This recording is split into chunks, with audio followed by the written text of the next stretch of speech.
Thanks all of you for joining this session. And you might be wondering why are we talking about trees in a workshop which is supposed to be for understanding birds. We'll come to that in a bit. Let's just look at it as this exercise. On this slide, you can see a bird, which is very clear. And then behind there, there's a green blur, which nobody tends to notice. And we want to cure that blur. We want to bring that blur into much more focus than what it is right now, because we firmly believe that if you know what the tree is, you would also know what bird comes to that tree. So before we begin, we'll do a little exercise, which is basically exactly what you guys did with the bird exercise, but this time it's going to be with trees. So I want you all to think of one word that comes to your mind when you think of a tree. And you can add your the word that comes to just one single word, and that word you have to type it into the chat box. And we'll make a note of that, and we'll come back to this in a bit. Okay, so Malavika says leaves. Giving. Giving. And green. There's lots of green. There's canopy. Home. Community. Home to birds. Life. Wood. Majestic. Shelter. Flowers. Roots. Canopy. More life. Oxygen for life. Oxygen. We've got life again. Sorry? We've got life on Facebook. You've got life on Facebook. Yeah, thanks. Heal. Okay, that's a whole bunch of really lovely words. Swati, have you been able to sort of put it all in? Oh, I have missed a few. Well, that's okay. But I've got most, yeah. So let's just look at the whole. Oops, it hasn't refreshed for me. Oh no. Okay, so the big, the whole, gamut of words that just came in, they're all very positive, very reassuring. They're very closely linked to nature and an environment. Trees mean a lot to us culturally. We eat plants all day long, so plants mean a lot to us. They bring us closer to nature. But why is it then that when we look outside of our houses, we fail to notice the trees that are there and which are associated with so many wonderful emotions and experiences and things for us? So let's just quickly look at it in a different way. Perhaps it is because we are afraid of not knowing the name of trees. That's a very common worry, that people don't know how to identify trees. But is that really important to understand how trees are, how they contribute to the ecology, how they are as part of the environment? Is that really important? The other way of looking at trees would be to put ourselves in the shoes of the things that depend on trees for a living, and then explore trees in that way. So we'll just do a little foray into that bit. And what I'm going to ask you is this next question. What fruits have you seen today? And you can please type it in the chat box. What fruits have you seen today?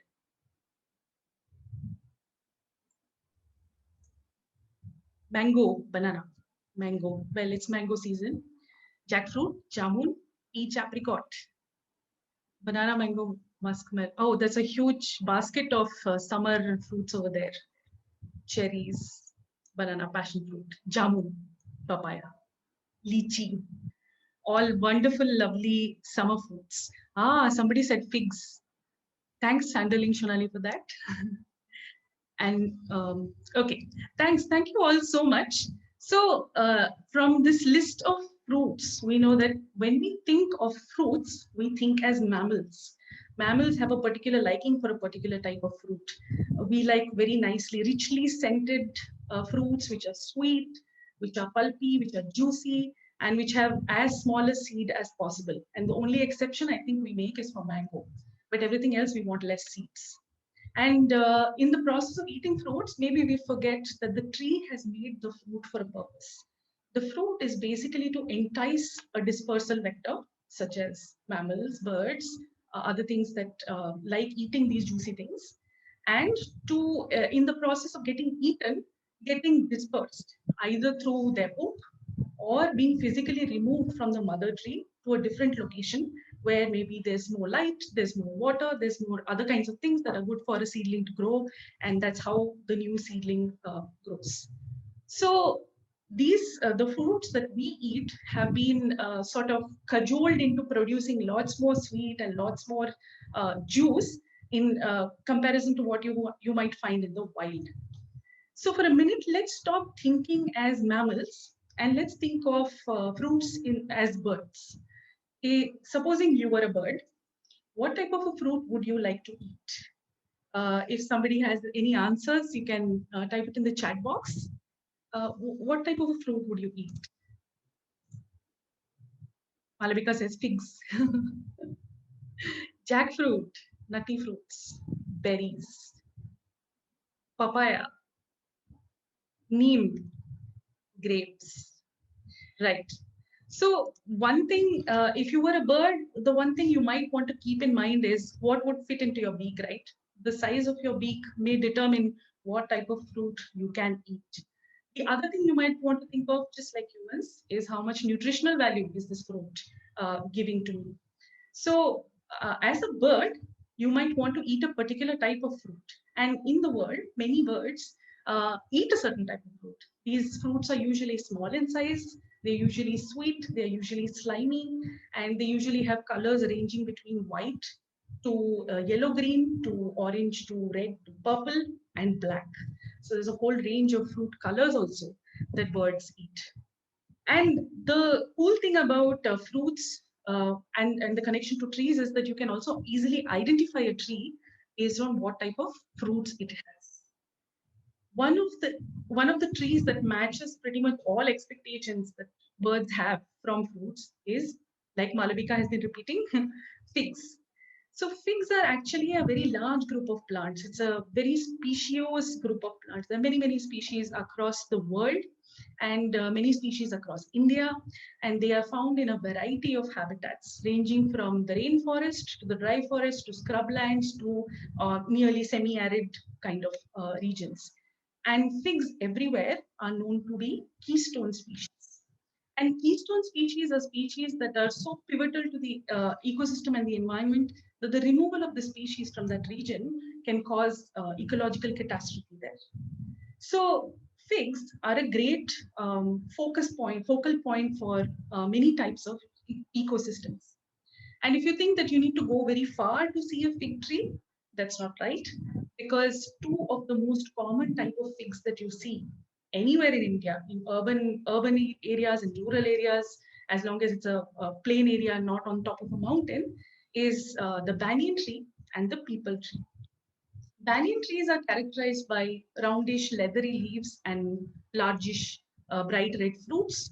Peepal is characterized by heart-shaped leaves with a tapering tip and much smaller fruits, which go from green to reddish to brown. And if you have one of these fig trees in your neighborhood, even if it is in the middle of a bustling city, there is a chance that you may see a bird like this one, the Indian grey hornbill, sitting in this tree. This is because a tree like a peepal can meet nearly all the needs that are there for a big bird like a hornbill. It can meet its nesting requirements, it can meet its feeding requirements, all the things that a bird requires, it's there available on this tree. So this is a very common tree. The peepal and the banyan are really common trees. And a bird that you are likely to see on this tree is the Indian grey hornbill. Not just that, the figs are actually a hotspot for all kinds of animals to congregate because the fruits are amazing. The fruits are rich in nutrients, and the point of the ficus tree or the fig tree is to basically get eaten, and then the seeds get dispersed either through the either in the poop of the animal, or sometimes they even get regurgitated, where they're taken in and then chewed up and then thrown out right from the mouth itself. So this is how figs disperse. So that's the first photograph here. maybe you're wondering what's happening here in this second photograph. So this here is another species of hornbill, but this is a much rarer species. You don't see it in very commonly. You have to go to a forest to see this bird. This is a Malabar pied hornbill. And what it's eating is an extremely interesting plant. This is called a strychnus plant.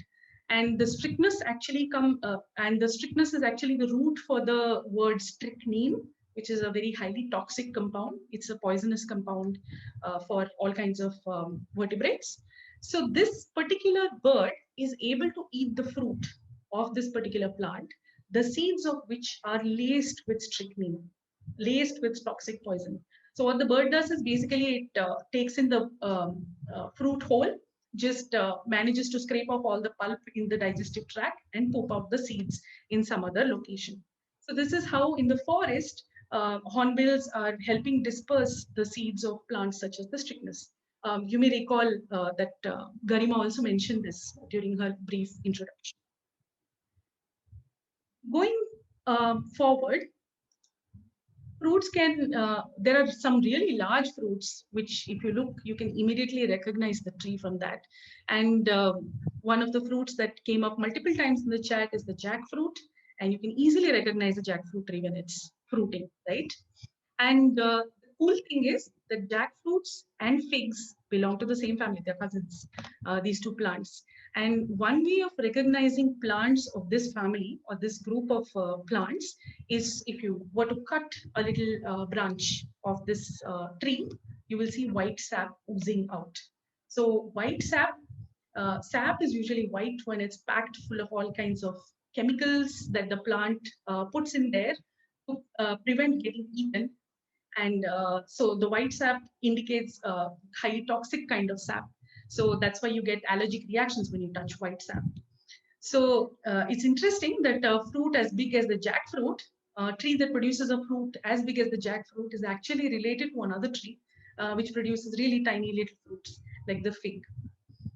In this particular photo, you can see a white-cheeked barbet eating this really large fruit because it has managed to use its beak, a really large, powerful beak, to bore a hole into this compound. This is actually a complex fruit. It's an aggregation of many smaller units together, and it's actually a compound fruit. So it has managed to make a hole in this and is getting at the pulp here. A smaller cousin of the white-cheeked barbet is the coppersmith barbet with the very characteristic poop, poop, poop, poop call, which you can hear anywhere where there are large trees across the country. You will hear this sound. And these fellows love to gorge on smaller fruits. So if you have a jamun tree, or if you have a fig tree or a neem tree in your backyard, and it is in fruit, just park yourself there with a pair of binoculars and you will see hordes of coppersmith barbets coming and feasting themselves silly on all of these fruits. So this is another very common bird which visits very common trees, and if you have one in your garden, it's a bird magnet. But are all fruits pulpy? Are all fruits juicy and sweet? No. Actually, trees produce a wide variety of fruits. In fact, it produces, some trees produce kinds of structures that we never think of as fruits, because for us, fruits are juicy and sweet. Some of the common tree species that you are likely to find in large cities like Bangalore or Chennai are all these avenue trees that are planted along the roadsides to give shade. Most of these species produce non-fleshy fruits that are not eaten by birds. So you may see things like this.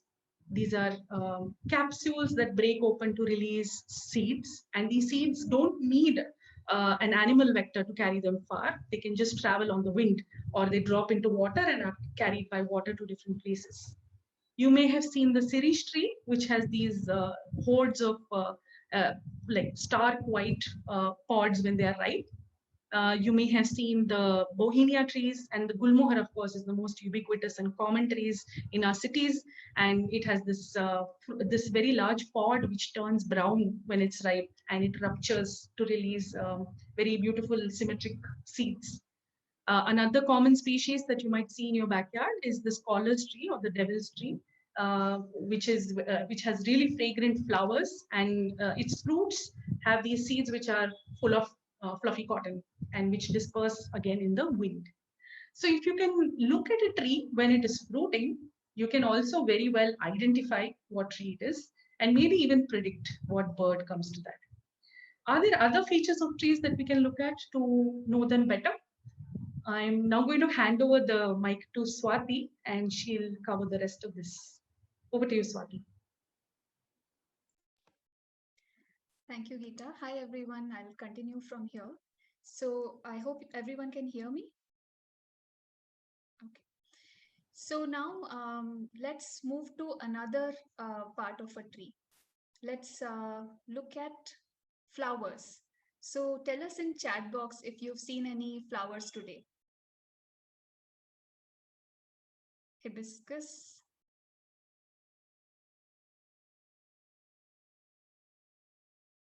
jasmine, gulmohar, bauhinia, banana flowers, jasmine, pride of India, kolke in Bengali. I don't know what that is, but thank you. Singapore cherry, bougainvillea, shankapushpa. Wow, gulmohar. Very interesting. Yeah. Lychee flowers. Okay. Parijata. Yes. Thank you for that. Papaya. Okay. So a lot of flowers that we are familiar with are also trees that we find commonly around our homes. We grow for fruits. But there are other trees also that are mentioned here, like the parijata, which again I mean, happen to plant around our homes. But there was also someone mentioned Pride of India, which is a common avenue tree in our country. So flowers, yes. So flowers, I mean, are very interesting. They're definitely hands down the most attractive feature of a tree. So when a tree is flowering, we all love to look at a tree. So for a tree lover, it's a wonderful time of the year when, you know, it's maybe springtime and all the trees put out these beautiful, bright displays of flowers along our roadsides. But it's also the time when many people who would otherwise not look at trees actually crane their necks to look at trees, you know. So a beautiful, brightly colored tree, a brightly flowering tree is definitely something that captures our attention. And it's not just attractive for people, it's also attractive for animals, such as birds. So, you know, a colorful flower calls out to birds saying, you know, hey, here is nectar, come take a sip and help me pollinate. So, and then, you know, a horde of birds will descend on the flowers and will spend, you know, morning just drinking the juicy, sweet nectar of the flowers. So, but yeah, so like the sunbird that we see here in the picture, we know is designed by nature with its curved beak to actually reach into these, you know, any flower, especially if they're tubular, and access its nectar. And they also help pollinate the flowers. But not all the birds that come to the tree to drink the nectar actually help in pollination. They still drink the nectar, by the way, because it's, you know, it's a open buffet, and why not, uh, you know, taste something that's in season. So there are so here we look at some birds and some flowers. So there is this golden fronted leaf bird on a tree. This is a palash tree. The It's Butea monosperma, and it produces these beautiful scarlet flowers around March April time, around the time of Holi actually. So the tree will shed all its leaves, and then the branches, they just explode with this display of red flowers, and the tree appears to be on fire, and hence the common name of the tree, flame of the forest.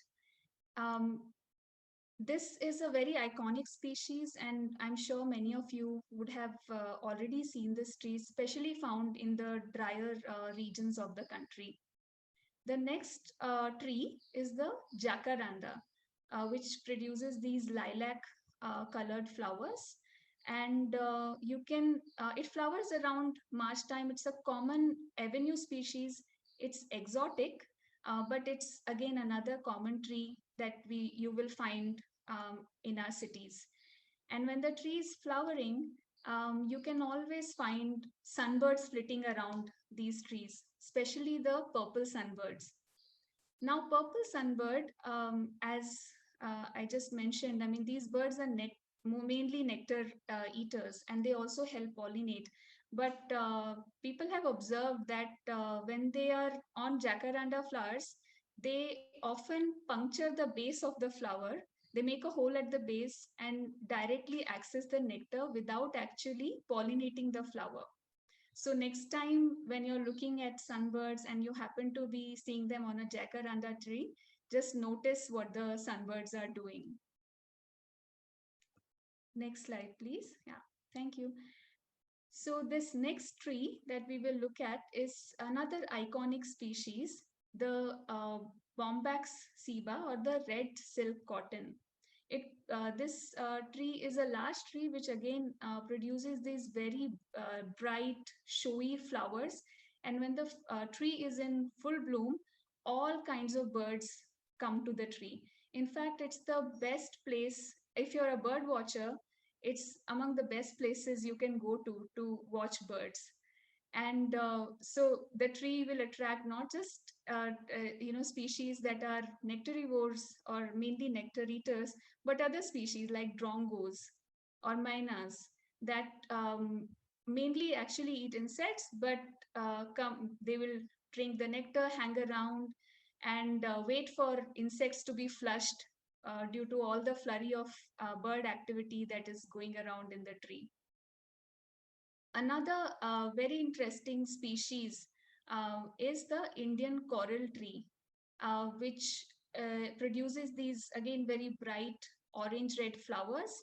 And when it's flowering, attracts many different kinds of birds. Here we see a parakeet. Parakeets actually also eat the petals of this flower. So they're not just drinking the nectar, but they end up damaging the flower itself. And the last photograph is of a pied starling sipping on the nectar of the flowers. So flowers are definitely attractive to look at, but they're also a great place to look for birds. So if you're if you're out there bird watching and you see they happen to be on a flower, do pay close attention to the flowers, because they're among the easiest ways to get to know a tree. It's very, very easy to identify a tree using a beautiful brightly colored flower. So now let's look at some other common trees in India and see what they look like when they flower. So the first one is the Indian laburnum, or Cassia fistula, or in Hindi it's called amaltas. It has different names according to where you are. It's again very commonly found species in India, and it produces these beautiful bright yellow flowers arranged in loose chandeliers. It flowers around March, April time. The next is this purple orchid-like flower, Bauhinia, which again, by the way, purple sunbirds love to, visit. And this particular tree you can even identify without the flower, because it has these very peculiar camel footprint shaped leaves. So the surface of the leaf is divided into these two lobes with a gap in between. And so it appears like, a camel footprint. The next tree is a scholar's tree, Estonia scholaris. So now these are very dull, tiny flowers compared to the others. But when the tree is flowering, it's very unmistakable because it is extremely fragrant. So if you happen to be walking under a tree, especially in the evening time, you just can't miss it because it's so fragrant. We have already looked at jacaranda. Another similar, very common avenue species, which is also happens to be an exotic, is the gulmohar or Delonix regia. And one very interesting thing about this species is that depending on where you are, uh, which part of the country you are, the name is derived from the flowering time. So in Meghalaya, the species is commonly known as April Phool. But down here in Karnataka, many people know this species as Mayphool. So that's a very interesting, character, like how people associate uh, the tree, the flowering season of the tree, and then name the tree accordingly. So flowers are definitely a very, very easy and fun way to look at trees and to understand trees and to get to know trees. But trees are not always flowering or fruiting. In fact, most of the year they don't flower or fruit. In that case, what can we do? We can be like a woodpecker. So, like in this picture, you see a woodpecker, going about a bark, probing the bark for insects and grubs. And similarly, other birds like nuthatches and tree creepers, they also frequent tree trunks and look for nice juicy grubs to, eat. So, bark is something that you can access year round, and it bark also happens to for have a very species specific signature. So getting to know a bark can also help you getting to know your tree. So next slide please. Thanks, Geeta.